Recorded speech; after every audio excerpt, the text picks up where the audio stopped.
If you're adopting a new puppy or a dog and you're working on possible names for that pup, this is hands down the best piece of advice that I can give you. And that is to pull up a note on your phone and write down anything that strikes you as a possibility for that pup's name.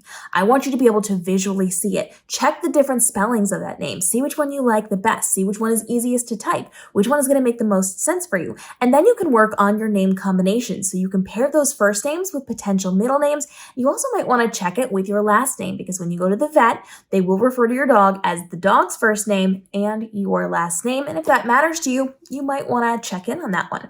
So I really like this because it allows you to help figure out what's going to be the best fit for you and for that dog right now, and also with that middle name combination. But it also allows you to have a running list for future dogs or other pets or other things that you're going to need to name in the future. This is your list. Now, when we first adopted Lacey and Jada, which was many, many years ago, right after I got out of college, or actually right as I was ending my college, I wanted to name a puppy Lucy.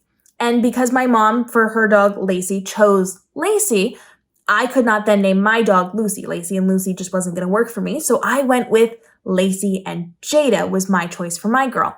And so now that I have my new puppies, after saying goodbye to our girls after 13 years, I was then able to pull out Lucy. I was always going to have a dog named Lucy. It just wasn't in that round. And so having that idea in my head was really, really helpful because I didn't have to put a lot of thought or effort into it.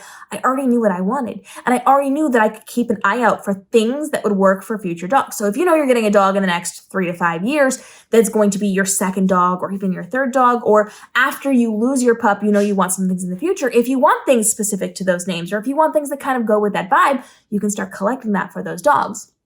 So I had a running list of names that I really liked, and I was able to then pair them with my other dog's names. So I already had Lucy. I needed to pick a name that kind of worked with Lucy because I was going to have 2 dogs at the same time. So Lucy and Gemma worked really well for me. And I did some mixing and matching with the middle names, and I now have ideas for future dog names as well. Now, it also helps that I'm a multi-time best-selling author. I can use these as book character names or all sorts of fun things, but I now have the opportunity to have that list to save myself a lot of time and effort and stress. And I know, unless something really changes, I know the next dog that I'm going to get is going to have a specific name because I really, really like this name, but it didn't fit the 2 that I have right now.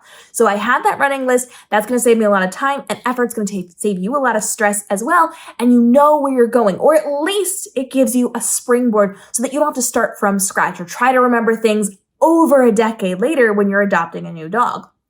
So making sure you have that list is really, really good for remembering what you were thinking, how you were feeling, what you might want to go off of with your upcoming pets as well. Follow along for more tips on getting your new puppy. We just recently talked about how to bring your new puppy home, tips and tricks for bringing that new puppy home. We talk about products that are really going to help you if you're a first-time puppy owner, all of those things here on the channel, plus daily videos helping you navigate the world of dog parenthood to get level up for your pup and make this your best life possible with your dog. We'll see you in those upcoming episodes.